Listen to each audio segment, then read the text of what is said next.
Hello and welcome to the 18 WJTS News for Friday, February 21st, 2025. Thank you so much for choosing us for your local news coverage this evening. I'm Kaitlyn Neukam reporting. Guest speakers, awards, banquets, elections, and caring for the land and our water were the focus of one of the organizations this week. Here's Jared Adkins with more. The St. Anthony Community Center was packed Thursday evening for the 79th annual DuBois County Soil and Water Conservation District meeting. After the welcome and introduction by Soil and Water Conservation District Chair Brenda Summersheim and a catered meal cooked by members of the St. Anthony Community Center, the meeting officially began. A presentation was given by guest speaker Ray McCormick on the topic of cover crops and conservation. McCormick oversees a 3,200-acre farm in Knox County. He has been named the No-Till Farmers 2024 Conservation Ag Operator Fellow and also served as the Indiana Association of Soil and Water Conservation District's president from 2010 to 2012. McCormick shared a serious story with some lighthearted jokes about surviving accidents on the farm because his work here was not finished and he was destined to help other people, not just farmers and agricultural families. McCormick talked about how important the principles of soil health are in these modern times. Attendees were very in tune with McCormick's presentation, giving him a standing ovation as he returned to his seat. The awards banquet was held next. The Ken McWilliams Memorial Award for Soil Judging Excellence winner was the Jasper High School FFA chapter. The OFS Brands Forest Stewardship Award winner was Phil Grammelspacher. The Friend of Conservation Award winner was the Jasper Parks and Rec Department. The Otto J. Bauer Memorial Outstanding Conservation Farmer of the Year winner was Berkey Farms, LLC. Following the awards ceremony, Arlene Fleck was elected to another term as a Soil and Water Conservation District Supervisor. Reporting for the news, I'm Jared Atkins. And be sure to follow the DuBois County Soil and Water Conservation District on Facebook to stay updated with all their happenings throughout the year.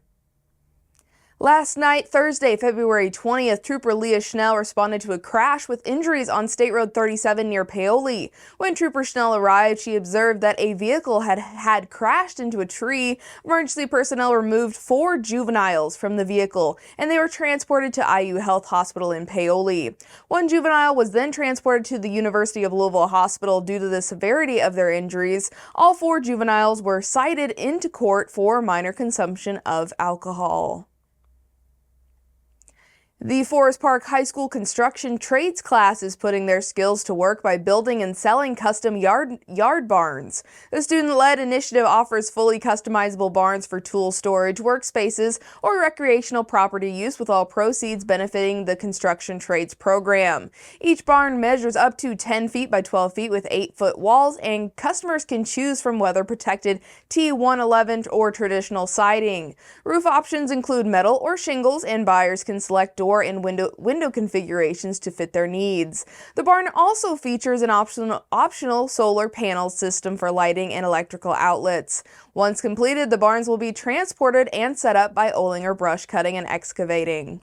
For more information or to place an order, those interested can contact Alex Steftenagel. The Tell City Police Department has announced a county-wide initiative requesting all Perry County businesses to register or update their contact information with Central Dispatch. The program aims to ensure emergency responders can reach business owners during off-hours, emergencies, or other urgent situations. Officials emphasize that all submitted information will be securely stored and used exclusively for public safety purposes. Businesses throughout Perry County are encouraged to complete the registration process promptly and to access the necessary forms and complete the registration. Business owners should visit the Tell City Police Department's Facebook page, where they can find all relevant links and online submission forms. Local authorities consider this information vital for effective emergency response, particularly when incidents occur outside regular business hours. The Indiana State Department of Agriculture has distributed over $1.3 million in Clean Water Indiana competitive grants to support water quality initiatives across 16 soil and water conservation districts and 1 organization. The funding is administered by the Indiana State Soil Conservation Board and aims to reduce non-point source water pollution through various conservation efforts. The program prioritizes agricultural land, urban areas, and eroding stream banks, Multiple southern Indiana counties in our region area received significant funding for regional collaboration projects, including Washington, Crawford, Harrison, Jackson, Posey, Warwick, Vanderburgh, Jefferson, and Greene counties. In the more specific localized area, Spencer County's Soil and Water Conservation District received $20,000 to reduce sediment and nutrient runoff in local pastures through exclusionary livestock fencing and prescribed grazing techniques.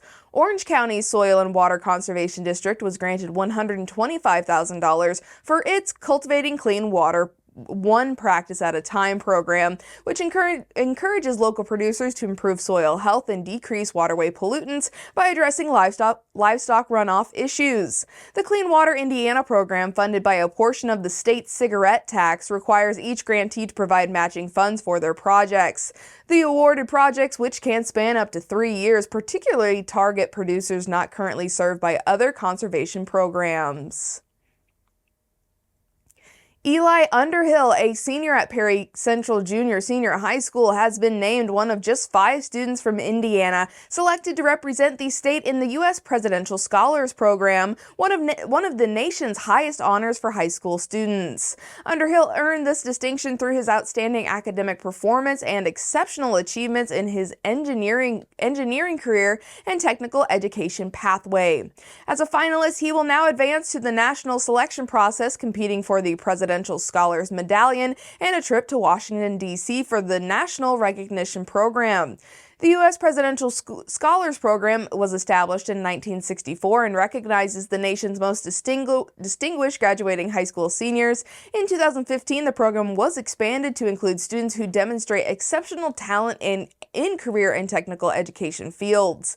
Each year, the White House Commission on Presidential Scholars selects up to 161 students nationally to receive the Presidential Scholars Medallion. Scholars are selected based on academic achievement, personal characteristics, leadership, service, and their application essays. Washington Primary Elementary School has been awarded a $250 Teaching Innovator Grant from Our Community Foundation to support the expansion of its silent disco program. Teacher Morgan Dillon and Principal Kristen Murphy accepted the second semester grant on behalf of the school. The silent disco is a designated space in Dillon's classroom equipped with silencing headphones, sunglasses, breathing tools, and timers. The area helps students self-regulate throughout the day by addressing emotional needs proactively and preventing them from feeling overwhelmed. Dillon believed the program helps students develop a healthy understanding of self-regulation from an early age, equipping them with tools and techniques to better handle challenges throughout their educational journey. The competitive grant program was conducted during November and December, inviting Daviess County educators to apply for second semester project funding for the 2024-25 school year. Funding came from the Foundation's administrative fund. Hunters can apply for spring turkey reserve hunts beginning on February 24th at the DNR Division of Fish and Wildlife Activity Hub at gooutdoorsin.com. The application period closes on March 16th. Hunters may apply for 2 hunts but may only be drawn for 1 and must possess a valid license for the hunt. No late entries will be accepted. All applicants must log in through Access Indiana, which is a secure portal that allows users to use one login for multiple state services.